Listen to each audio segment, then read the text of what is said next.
Face-to-Face today is focusing on the maintenance of law and order. The state institution whose duty it is to maintain law and order is the Ghana Police Service. There's a new man on top of affairs at the Ghana Police Service. He has been introducing some new policies that we have been seeing over the period.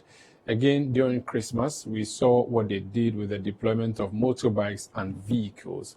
We've even seen horses in town with policemen riding them. What is the grand agenda? It's an election year.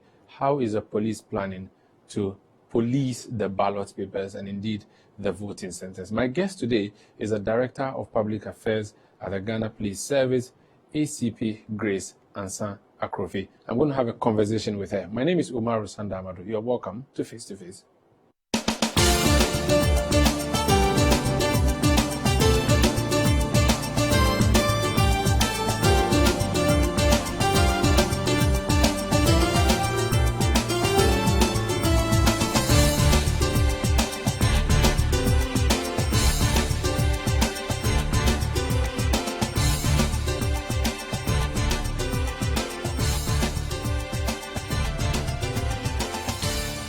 You're welcome. This is Face-to-Face on Citi TV. My name is Umaru Sanda Amadu. My guest today is the Director of Public Affairs at the Ghana Police Service, ACP Grace Ansah-Akrofi. You're welcome to Face-to-Face. Thank you very much, Umaru. How are you doing? I'm doing very good. How are you too? I'm well. Things are some way, but that's economy. It's not policing. Police side, I'm fine. Great. I'm happy to know you are fine on the police How is the side. new year starting for you? So far, it's been very good. I see. Let's talk about the festivities that led into the new year. The police, usually you have your own deployment plan. In the past, I used to hear it's called Operation Father Christmas. I don't know how you named this particular operation that just ended, but what did the police do from maybe mid-December to mid-January? What have you been to walk us through that? Okay, thank you.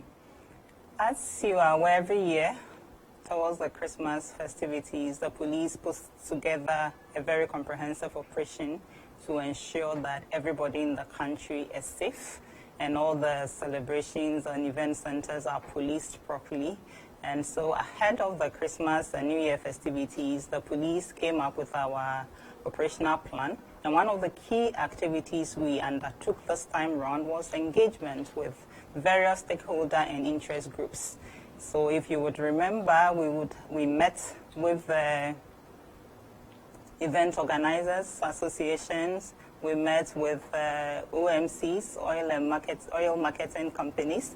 We had engagements with filling station operators. We had engagements with Mobile Money, Momo Association of Ghana, and so many other interest groups. And the focus was to understand their peculiar needs as far as the Christmas season was concerned and how we could police them better. So these engagements gave us the opportunity to listen to every group and their particular interests and their particular security needs. And we factored all of these into our security planning for the Christmas operations. And so I remember the IG going to, I think, Agbobloshi and talking to the traders about how safe their shops were, issues about people who burn down the place, all these things. Exactly. Intelligence-led, I'm sure. Definitely intelligence-led. We met at Kantamanto, rather, Okay, to listen to their concerns. You know, the festive season, Accra Central Business Center is very busy. A lot of people trooping in, and whenever people gather like that, criminals also seek to take advantage. So we had a very special intel-led operations there, where a lot of intelligence were gathered over the period, a lot of information, all of which we factored into our deployment planning. And as we speak, even the Kantamanto intelligence operations are still ongoing. Yes. so these are to deal with people who may commit arson, right? Not necessarily arson, crime in general. During the festive season, during the peak of sales at the Kantamanto and the Accra Central areas, we have pickpockets, we have fraudsters, we have people who have come from out of Accra, probably coming to Accra to shop for the first time, unfamiliar with the environment, and we have people scamming them, taking undue advantage of them, and so we make an effort to be in them, put our intelligence teams out, gather as much information as we could so that we can police the people and police them very well. Usually, and I think it is a government policy where during the Christmas festivities they open up the the streets for hawking. They allow people to put their wares on the pavements and sell. I don't know if that's done in conjunction and agreement with the police or not, but how do you deal with that vis-a-vis the maintenance of order in the marketplace? I want to move, but I simply cannot move because people are selling. Even on the footbridges, people are selling. How do you deal with that? So during such seasons, traffic management is one of the key things we pick up, because whatever activities are going on in the market centers, traffic is a big deal. Traffic or vehicular traffic, and also you have the number of people that are trooping into these areas. And so our traffic management teams work a lot to make sure that people and vehicles can move as expected to reduce congestion, whilst we also police and prevent crime at the same time. Yeah. I have seen commanders and people who are otherwise based in the office at checkpoints during the Christmas. Walk us through how you deployed. What's the police strength? How many people did you put on the streets during the day? How many did you put during the night and all of that? And what were some of the key operational? So depending on the dynamics as dictated by our intelligence, we are able to determine that this particular time we'll do more day duties, or at a later time we'll need more night duties. So based on our numbers and the needs of the various locations, our operational team sets plan, and then the deployments are done. So if you take, for example, 31st night, we all know that during such a time, most people are out at night, more at night than during the daytime, and so we may reduce the numbers of our personnel during the day so that we can focus a lot more at night. And so if you paid attention during this past Christmas, we had very varied forms of operational men in town. We had our static operations as well as our patrols. The static comprised our visibility men. We also had snap checkpoints. We have visibility patrols, which in this case included vehicular patrols. We also had motorbike patrols. We had foot patrols as well. We also had our horses patrolling, as well as our K9 units. Those are the specialized dogs. They were helping our officers to do stop and searches, just to make sure that we eliminate as much crime as we could and ensure safety for all persons who step out. So what were the areas that you focused on? We've discussed markets. Which other areas were of interest to you to deploy to? So we focused on markets. We focused on major intersections. We also focused in the communities. We engaged churches. We engaged event centers. We also highlighted at filling stations, Forex Bureau. I forgot to mention them. They were one very key group that we met ahead of our deployment planning, with forest bureaus, filling stations, Momo centers, virtually wherever there are people. And also when people have moved out into the towns, that means their homes and the communities may be exposed. And so we had our community patrols as well, with our men patrolling the communities to ensure we left out no gaps at all. 2 years ago, during the COVID, you had these 4-tired bikes that you were using on the beaches to prevent people from going to the beach when COVID-19 had struck. I didn't see a lot of them, or is it the case that I didn't go to the beach where you deployed them? Talk to us about how you dealt with the beaches. You didn't go to the beaches. The beaches were one of our focus areas. You know that festive season, beach is a big deal in Ghana, and so most people trip there. There are also events places for most event organizers, so you had beach parties and other beach events coming up. The bikes you mentioned are used by our Marine Police Department, and so together with our general regular men on foot and on motorbike, all the beaches were also policed as expected. Yes. What about the issue of firecrackers? We do know that it's unlawful to have them. At least we are not supposed to even have them. They should not be imported. But people still had what they call knockouts in town. What's the rule, and how did you deal with those issues? Okay, so I'm happy you talked about it from the importation point of view, which is way outside of our scope. But for as long as anything comes to our attention, if it's reported, if you are breaking the rule, if it's hurting somebody, definitely the police will intervene as expected. Yes. So did you have to arrest people? Would you say you arrested more people this ended season, or you arrested less people? What happened? We made a lot of arrests, but I believe we rather prevented a lot more crimes because our presence were heavy all around the place. It led to a serious reduction in crimes, but those that were committed that came to our attention, a lot of arrests were made. Talking about the business centers, we had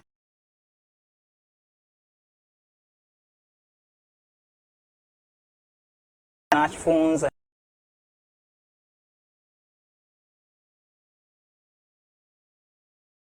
a lot of.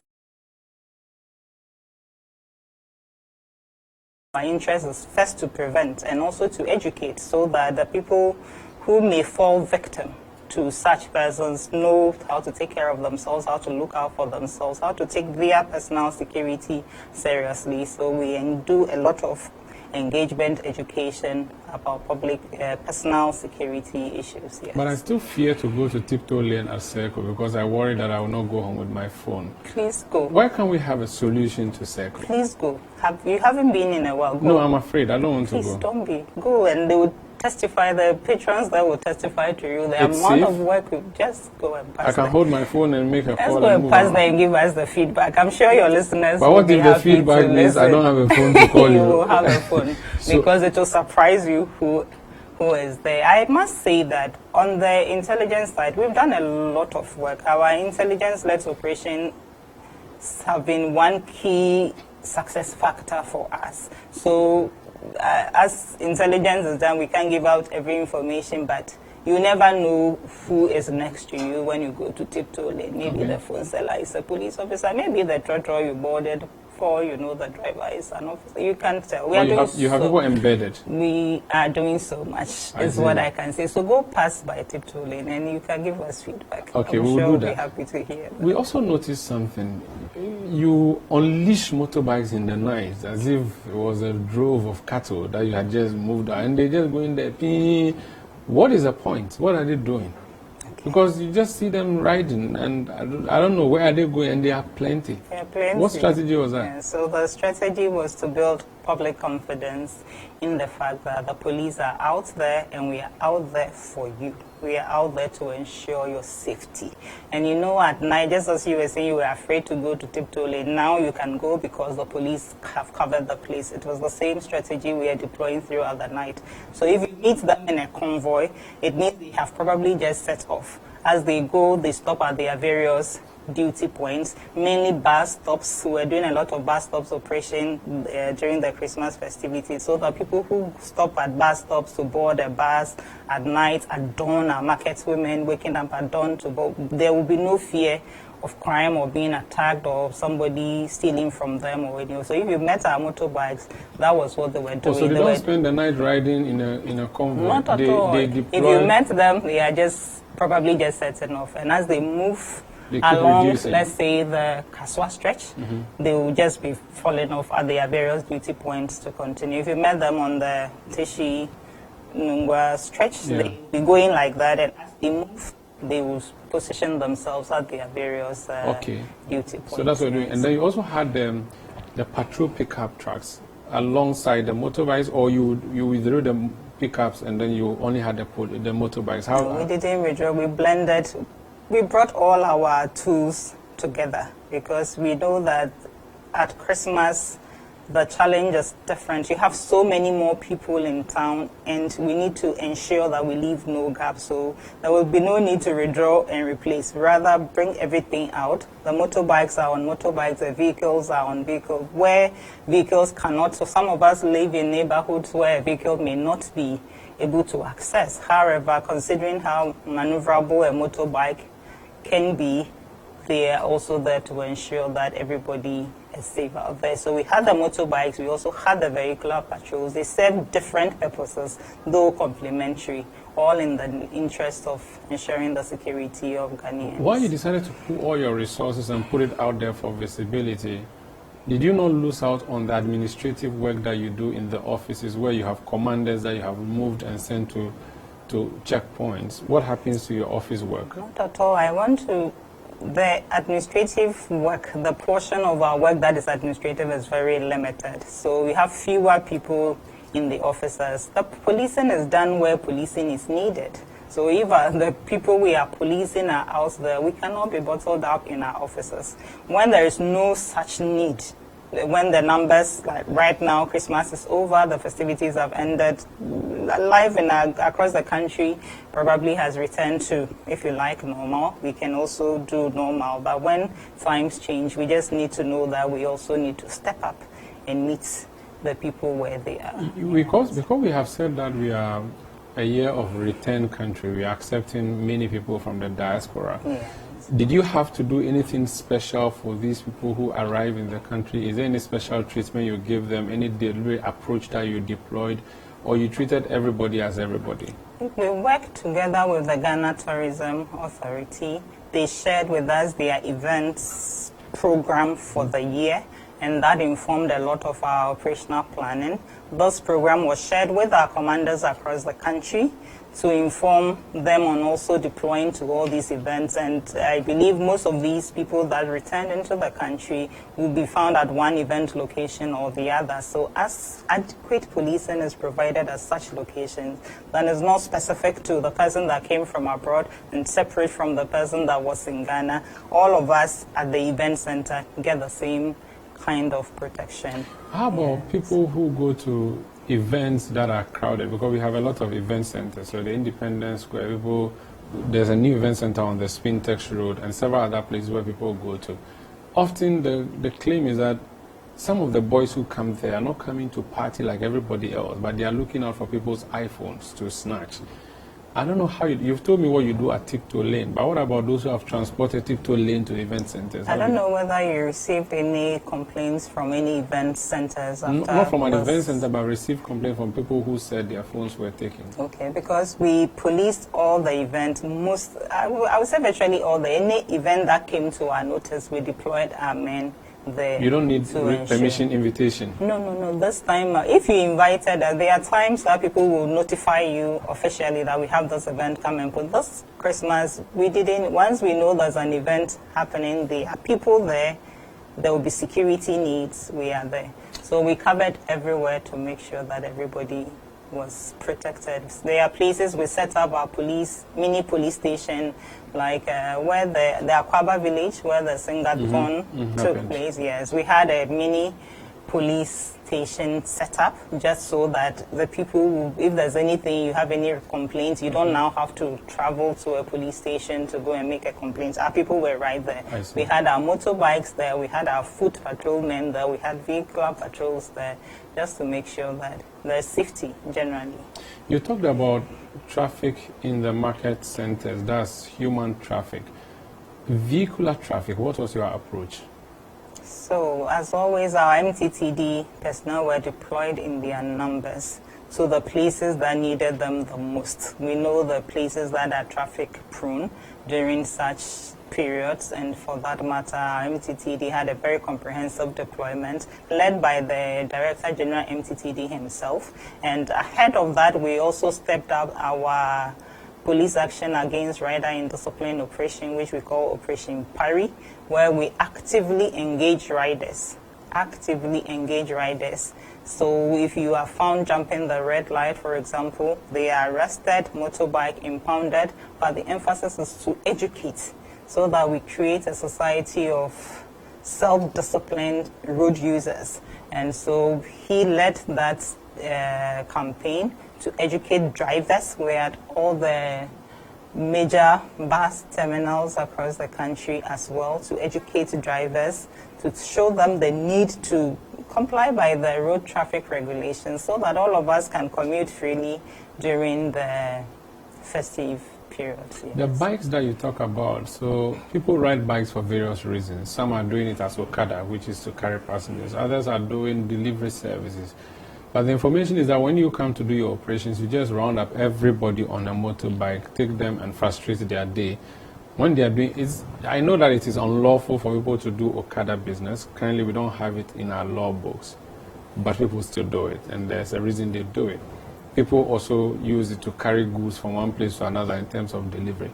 And yet, when you're doing your arrest, you don't discriminate. You just pick up everybody Is it that it's unlawful to ride a motorbike in town? I'll be surprised for anybody to say we just run them up for what? Because before police would arrest you, you should have committed an offense. So in the case of a motor rider, either your motorbike is not licensed, or you yourself as a rider, you are not licensed, or you don't have your number plate, or you don't have proper documentation. In the absence, or you break a traffic regulation, you jump through the red, or there has to be something that occasions an arrest. Otherwise, I'll be surprised for anybody to say that the police just come in. You see your men chasing Okada people trying to take off the keys. How are you able to determine this motorbike rider is an Okada? We know them. When we see them, we know them. Those who patronize them, they know them. Oh, okay. You don't patronize one. Not yet. But when you see them on the road, you know, because there's a second helmet at the back. The person is riding, he's alone.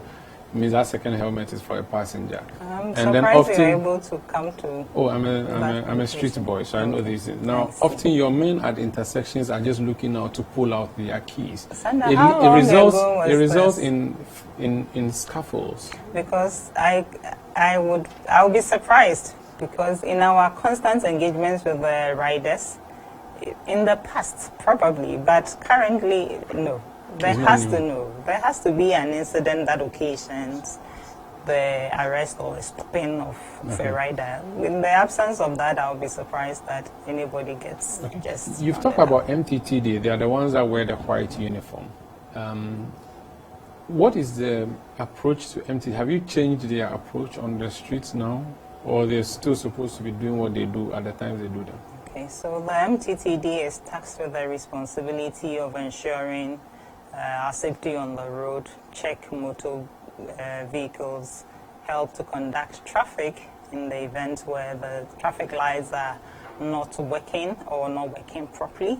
And usually that is what they do. In the past, we used to have them on the road doing what we call motor checks. That is where they'd stop to check whether your vehicle is insured, you have your roadworthy certificates and the likes. So over that period, as we reviewed our activities and our strategies towards managing road safety, we realized that where they are needed most is to help manage traffic at peak periods. So in the morning, usually their duties will start before 6, that is before traffic forms, and then in the evening around 3, just before 4, where traffic picks up again. So mainly that is where they are needed now, and so that is where we use them more. Yeah. This is Face to Face on Citi TV. My name is Umaru Sanda Amadu. My guest is ACP Grace Ansah-Akrofi. We are talking policing generally. When we come back, we'll move on to other issues. You do know that there are cameras in town at intersections that the police use. We'll talk about that. It's an election year. How are they planning to patrol the election or police the election, starting off with the new Patriotic Party's primaries coming up this weekend? Have you been to Aqua Safari lately? Let me share my experience with you at the new Aqua Safari Resort. When you arrive, you're greeted by warm smiles and introduced to your 24-hour butler who already has your itinerary sorted. Enjoy water sports activities like jet ski rides, kayaking, water sliding, flyboarding, and castnet fishing. You can even have your lunch here on the boat cruise. Experience horseback riding, tennis, and some golfing amongst a host of other activities. Let the tour guides take you through the sceneries of the Volta River, the mangrove forest, the friendliness of the animals, local and exotic birds, while you pet and feed them. You can have this large space for your conferences, corporate retreats, and so many activities as part of the package. We chose to have our breakfast with a beautiful sunrise right in front of our cabin. We had an amazing experience and I can't wait to return for more. Visit Aqua Safari Eco Resort in Ghana, bringing you closer to nature.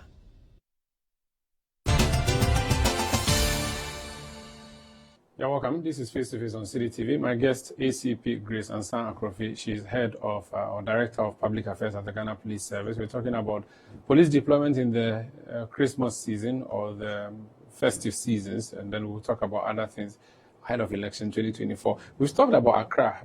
We felt I'm guilty of not guiding to talk about nationally. What has been your national deployment plan for the festive season? Maybe Kumasi, Tamale, Sunyani, Takrady, and all those places. So in Accra, the same format that was used was applied across the regions, but tailored to suit every region and their peculiar needs. So all our regional commanders across the country in all our 25 regional commands led active stakeholder engagement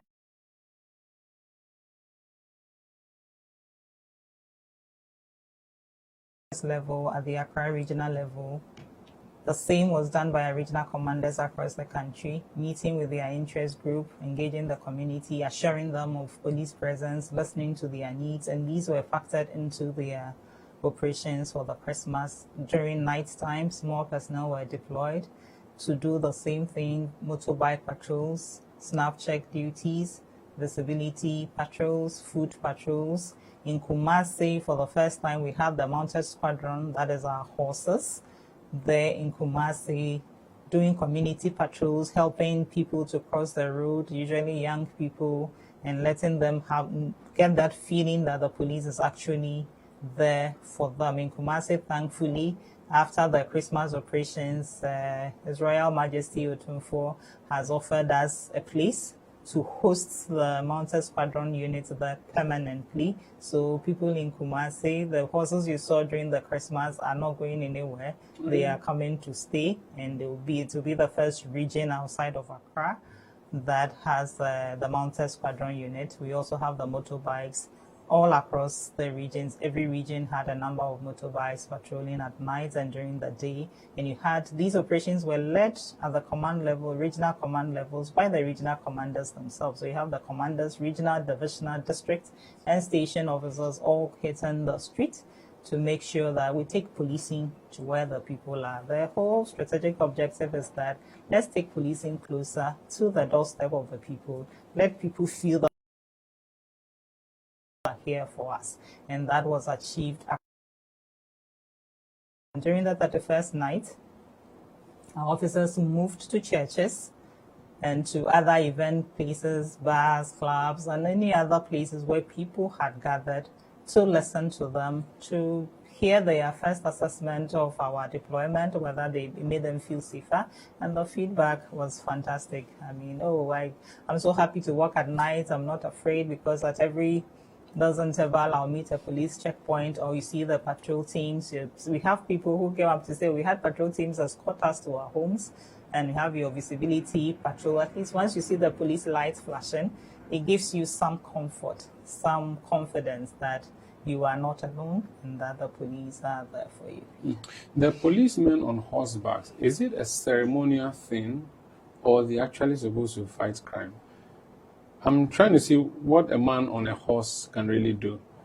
Can he chase a guy into a street corner, or he can chase a guy on a car or on a motorbike? What is the idea behind police on horses? So policing on horses has been part of our policing approach since the Mounted Squadron unit was set up. And mostly they have been used for ceremonial occasions, during parades and such anniversaries. You see them being used. But we are all aware in other jurisdictions like the UK, they use them for community policing activities. And so these are trained police officers. They are not just horse riders. The policemen you see mounting those horses are trained like any other police officer. That means that they can perform policing duties just as any other person can. So where there are no ceremonies, are they just supposed to be? I don't know. They can be put to other uses. And one of them we started before the Christmas was the community patrols. So the mere presence of a police officer on a motorbike, mainly helping school children. That was the duties they started with, helping school children to cross the road where there are no MTTD officers. Very effective. And also different police officers can perform different roles, duties. That is why we complement each other's efforts. So the policeman on the horse may not be able to pursue a criminal the way a motorbike or probably a vehicle would do, but they can perform other duties that would also complement and ensure that crime is prevented, and also ensure that assurance of policing, that assurance of safety. So if I'm a school child after school about to cross the road and I get to the roadside and I meet a police officer on a horse that can stop the vehicles and just escort me through, it gives a lot of assurance the event of an incident that is beyond them, they are always able to call for reinforcement for the other people to come in. What about the police with dogs, the K9? To detect weapons and explosives. And so we use them in our crime fighting efforts. If you get to any snap checkpoint where we have the dogs, they are able to sniff per their training, and they can detect if a weapon is there or drugs and also explosives. So these are the 3 areas that our dogs and their handlers have both been trained to do so. So whenever we do these checks in places where there's crowd and they just walk through with their handlers, if they spot something, they sense it, they remain there and their handlers know how to. So they are one of our key elements now in our crime fighting efforts. Yes. Let's talk about checkpoints. We know there are regular checkpoints where everybody knows that there's a police checkpoint at this community or at this junction. So, for instance, there's one at my village junction, Australia Junction. We all know that. However, when police people move from Accra with a pickup, which they hide in the bush, in a corner, and then they just emerge and stop you, what is the idea? And we'll talk about extortion, but first of all, do you sanction that police people should go with their vehicles, hide it in a corner and be stopping people? Is that part of the approach? I'm wondering how a police vehicle can be hidden because once a police vehicle is branded and standing there, it's visible enough. So to describe it as hidden, I don't know about that. But policing functions, like I mentioned, all of us are trained in the same way, except you go for further specialized training to fight crime generally. So the vehicle that you may be referring to, whether it's a sanctioned operation or not, I'm unable to sit here and tell. But usually if you see we have a situation where people say, the police officers who were in black stopped us. But we know that to stop a vehicle has to be MTTD in white. It doesn't work like true. That is not the case. So if a police officer is sanctioned, if sometimes they are acting on some information, if we have intel of some robbery activity, we have details of vehicles we may be pursuing, a police team, patrol team may, when the need arises, stop a vehicle and conduct a search. It may not be your regular checkpoints that you know, but for as long as they do their duty lawfully, it is permitted. What about the extortion? I must say that there's a video that's trending where a lady, I think she's from the Netherlands, decided to ride on a motorbike from Ghana through to Nigeria. And in Ghana, she was not extorted by Ghana's police or Ghana's immigration service. When she went to Nigeria, they extorted, and then those officers were fired, which is commendable. But it does not mean that generally we still don't have people who extort money from motorists. How do you deal with that particular part? Because it's a huge issue and a blot on the image of the police service. Over the period, how have you been dealing with that? I think over time, the police service has always made it clear that we are determined to be a first-class policing institution. Currently, our vision is that we become the best institution in Ghana and a reference point for Africa and beyond. And to do this, we know that we need to win back the trust, confidence, respect of people so that we can deepen our legitimacy by so doing. And so the police administration takes issues of professional conduct very seriously, and professional misconduct for that matter. So we have our Police Professional Standards Bureau, formerly PIPS, set up to investigate and advise management on any issues of police misconduct. I believe I can confidently say the police service is one of the institutions that have never shied away from the challenges we have. We've confronted it up front, and oftentimes you will see we issue statements on one officer who has been interdicted or the other to show that we are not condoning any act of professional misconduct. And so we keep at it. We also engage our officers regularly in all our training sessions, and anybody that has any complaint about any police officer as far as their professional conduct is concerned, please go to the Police Professional Standards Bureau, PPSB. The officers are NEMA. The officers are there. They will listen to you. They investigate. If there's anything that is established against the officer, the necessary sanctions would always apply. Let's talk about crime fighting now, robberies. People going to attack forex bureaus, people going to attack Momo joint, people going to attack bullion vans. What has been the approach to dealing with that crime as a service? How have you been dealing with that?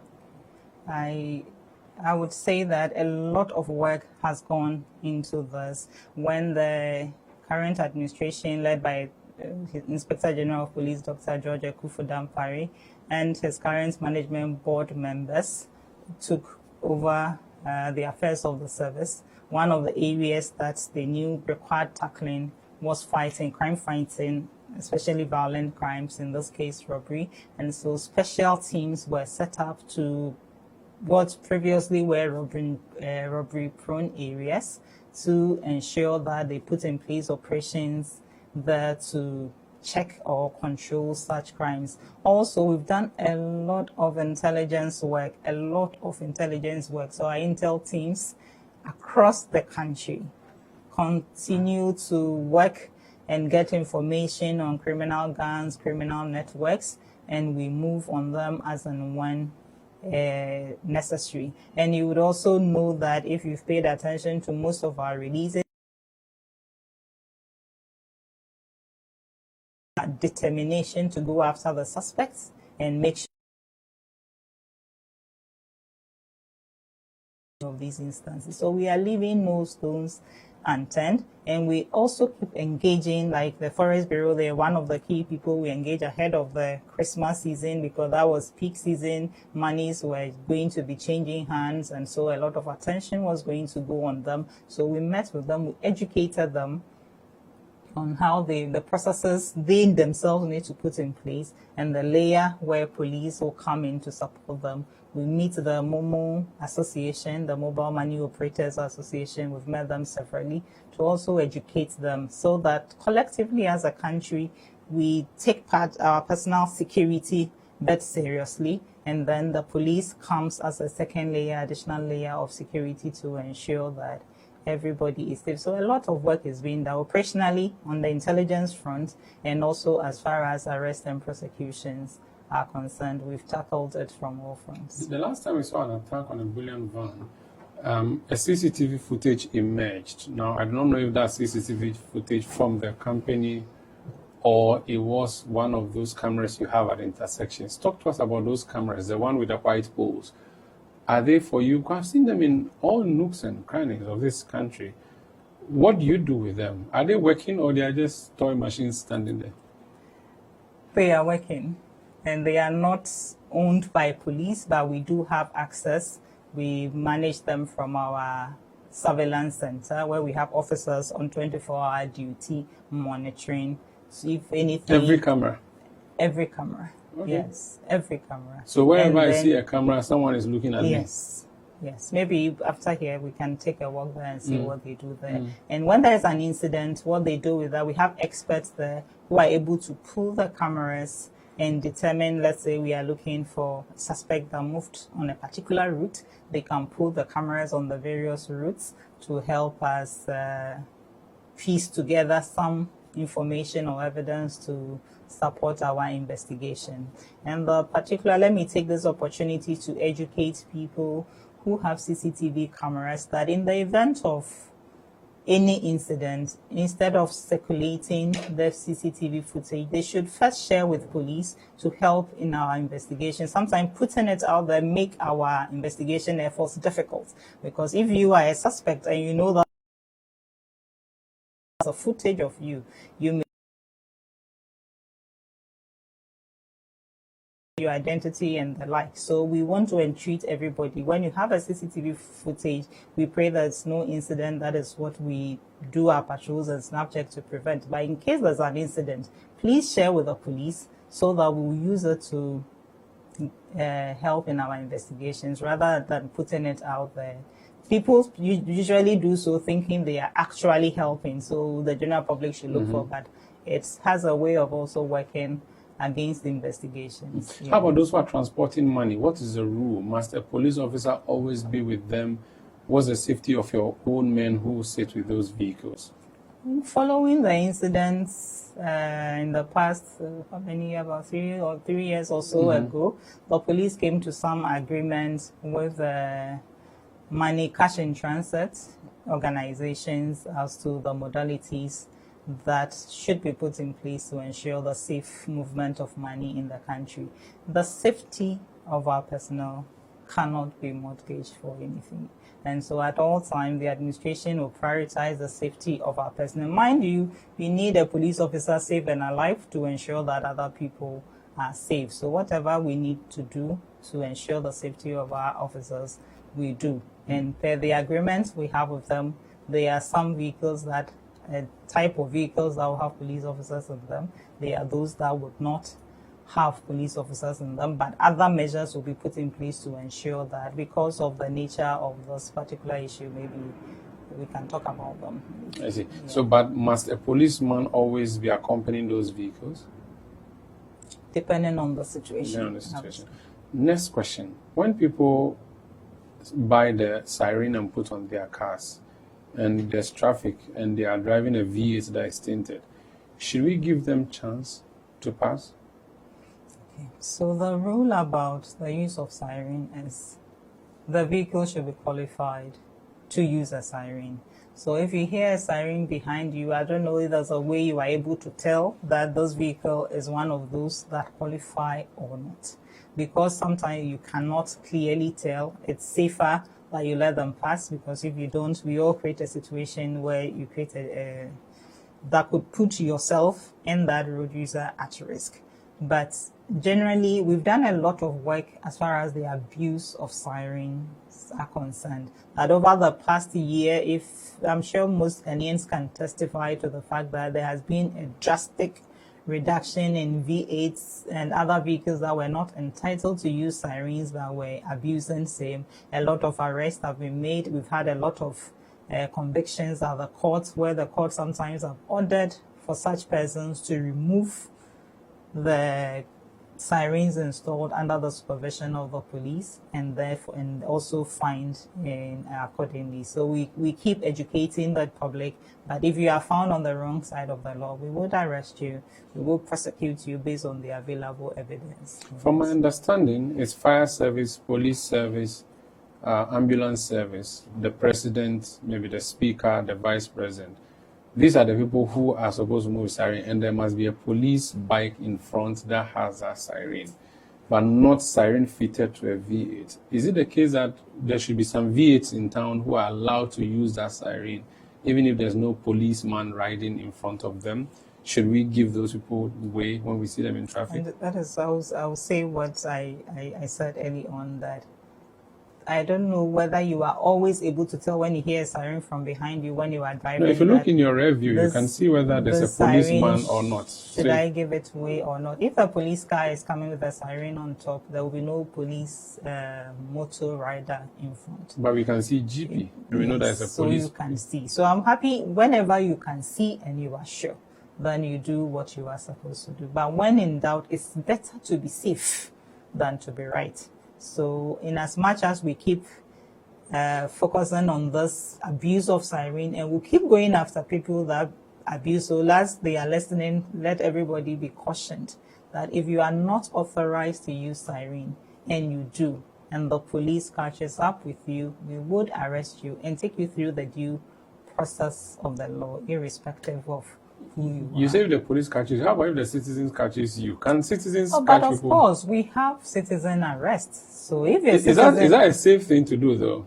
That is a good question. So even in the case of the police, you assess the situation and see whether you are able to do it alone or you need reinforcement. So it's the same caution with citizens. If it's a situation that you believe you can mobilize and handle, you make arrest, but you are supposed to hand over to the police at the nearest. So if I see someone committing a crime and I can catch the person, I should catch the person and bring to you. If you can arrest. Catch. We like catch. Catch is nicer. Catch is nicer. Catch and bring to so if you can arrest the person, yes. The law permits citizens to arrest and hand over. I like to emphasize that. You arrest and hand over. Not beat the person. No. You arrest and hand over to the police. If the person is proving stubborn, small small thing to tame the person. It's not, I don't know that. allowed.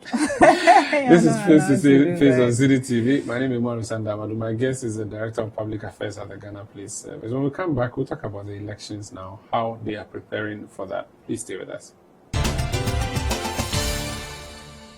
On your marks, get set. Are you an athletics fan, or do you miss the days of Interco? Well, here's some exciting news. Ghana Athletics, in collaboration with Citi TV, present the maiden edition of the National Invitational Student Athletics Championship. NISAC is a 5-day event that will start from Monday the 5th to Friday the 9th of February 2024. The National Invitational Student Athletics Championship will bring together about 2,000 top individual athletes from various second cycle institutions across the country to compete in the following athletic disciplines: track and field, sprints, middle and long distance events, as well as jumping and throwing events. Come out and support your favorite athletes and your favorite schools. The National Invitational Student Athletics Championship will be happening from the 5th to the 9th of February 2024 at the University of Ghana Stadium. NISAC, it's time to unearth the athletic stars of the future. Yeah, welcome back. This is Face to Face on Citi TV. My guest, Director of Public Affairs, Ghana Police Service, ACP Grace Ansah-Akrofi. Let's talk about the elections of 2024. A lot will depend on you. People said 2020 violence and all of that thing. What are your plans? Starting off with the primaries of the NPP coming up this weekend and the general election, and of course, the electioneering campaign. How is the police strategizing? So the police, as always, prepares very well for major events such as the general elections. In the past, we've seen that elections of that nature is not policed by the Ghana Police Service alone. We work in concert with other security services who also contribute their men to deploy to the various polling stations to support police the elections effectively. This year, preparations have long started. Just a couple of months ago, a meeting was held here at the national headquarters, which saw the CDS, that is the Chief of Defense Staff. We had the Electoral Commissioner and some of her commissioners attending. We also had heads of the other sister security agencies, the fire service, prisons, immigrations, customs. Who have I left out? Yes. Fire, maybe. Fire, yes. Prisons, immigration, customs. We have the ambulance service, the NIB, and the Civic Commission on Civic NCCA, National Commission of Civic Education. All of them participated because these are all persons that constitute the election security task force. Okay. And so we had our maiden meeting where everybody was assigned their role.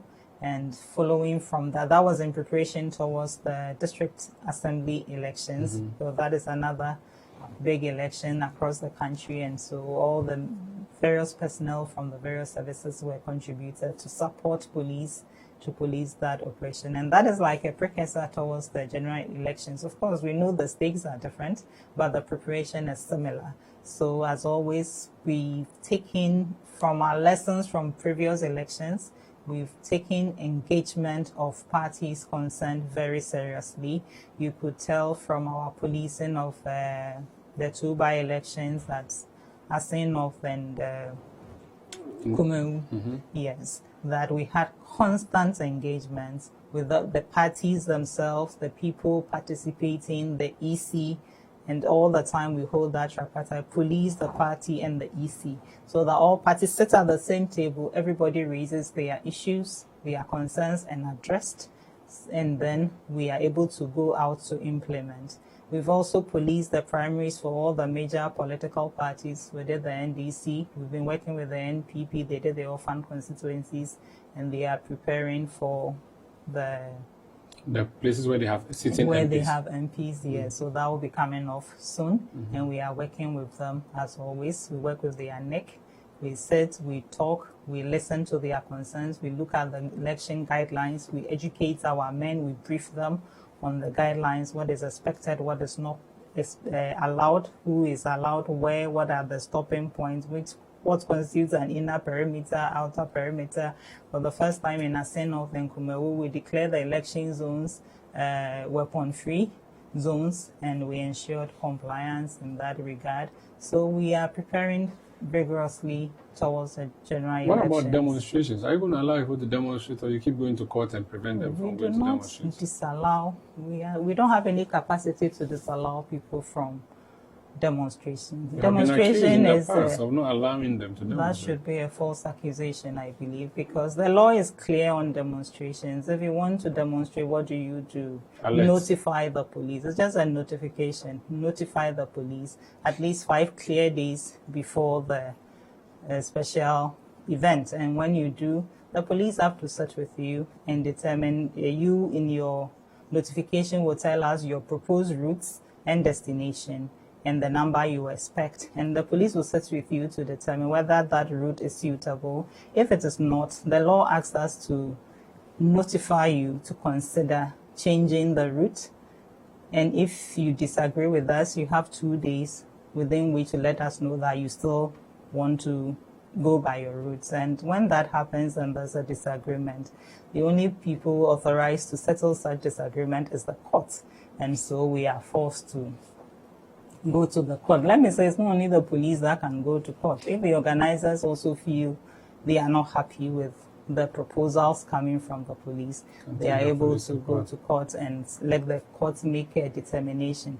But at all the time, what we seek is that we come to a very suitable agreement. After all, then all the police concern is to ensure that there's public order, public safety, public security, and there's nothing that breaches that, because then that affects everybody. So we should trust you this election period to police our ballots and everything properly. We are renting our men. We are working with the other sister agencies. Enough personnel will be deployed. Ahead of that, you see us, we do a lot of engagements across the country so that all stakeholders will make their needs heard. We need to move now, but when I tune my TV at home, I see police people in uniform on TV, on Ghana Police TV, talking to us. You have done something there, so now you can tell us your own story the way you want it to be told. And I believe that's one of the key interventions we are seeing under the new police administration. What other key interventions have been rolled out since Dr. Dampare took over as IGP? I'm happy you mentioned the police TV. Yes, it is one of our strategic interventions. The purpose is to educate the Ghanaian public on issues of safety and security, so that, like I said early on, if we have a public that is security conscious, that is self-disciplined, it's work in our collective interest. And in addition to the TV, there are so many other strategic interventions that have been put in place. I'll begin with the creation of 8 new police regions, now bringing our total number of police commands to 25. This was very necessary because we realized that the smaller you break the commands, the better and the easier it is to take policing closer to the people. So you're decentralizing police. Police has always been decentralized, but we have further taken it down so that the commands are smaller, more manageable, and then you can get closer to the people better. We also have the setting up of some new police units, such as the cold case unit. We set up the missing persons unit. What is cold case unit? Yes, so the cold case unit is a unit that oversees investigations that over some time, we haven't made a breakthrough yet. We have experts trained in digging beyond what everybody else sees, so that they can bring closure to some of these cases. So usually public interest cases are referred to the cold case unit, and they pursue. When everybody thinks, oh, police have stopped, the cold case is following closely. We also have the missing persons unit, who have been following up on cases of missing persons. And we also set up the Election Security Task Force Secretariat. This is one unit that has been instrumental in changing the way we police elections throughout the country. In addition to that, we have what we call the regional formed police units, the FPUs. We have about 144 bases that were designed. So far, we've implemented about 122 of them, locations across the country where you have a minimum of 30 police officers with motorbikes, vehicles, and weapons. And their job is to patrol the stretches, the highways and the roads within that jurisdiction, and also engage the members of the community. Whilst we're doing that, we've also introduced a different approach to our policing training, where now we have our officers who attend every police training, being taken through swimming, riding, and driving. So everybody that passes out from our police training school should be able to ride a motorbike, drive a vehicle, and swim when the need arises. We've also not left out the welfare of our personnel, because we need a motivated force to achieve our mandate, and so we focused a lot on the welfare. We said His Excellency, the President, launched the Police Emergency Medical Fund for us, and what this fund does is that any police officer that is injured in the course of duty or that's taken ill, no matter the cost of the treatment, anywhere in the world that is available, the police administration sponsors it to make sure that we get our officers back. And then so many other in the front of operations, welfare, training, a lot is being done to ensure that we deliver on our mandate and serve the people of Ghana. We wish you all the best and thank you for doing that. ACP Grace Ansah-Akrofi, Director, Public Affairs, Ghana Police Service. Thank you for joining us on Face to Face. Thank you so much, Umaru. It has been nice having you. I hope we get to talk some more. We will. And my name is Umaru Sanda Amadu. This has been Face to Face on Citi TV. We'll be back again next week with more. Please stay with us.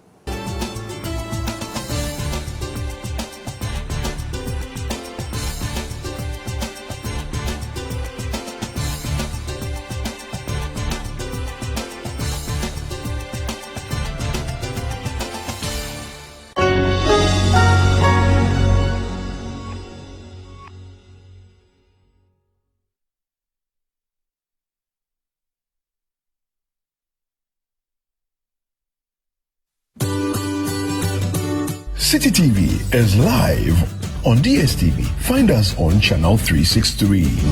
On GoTV, we're on channel 117.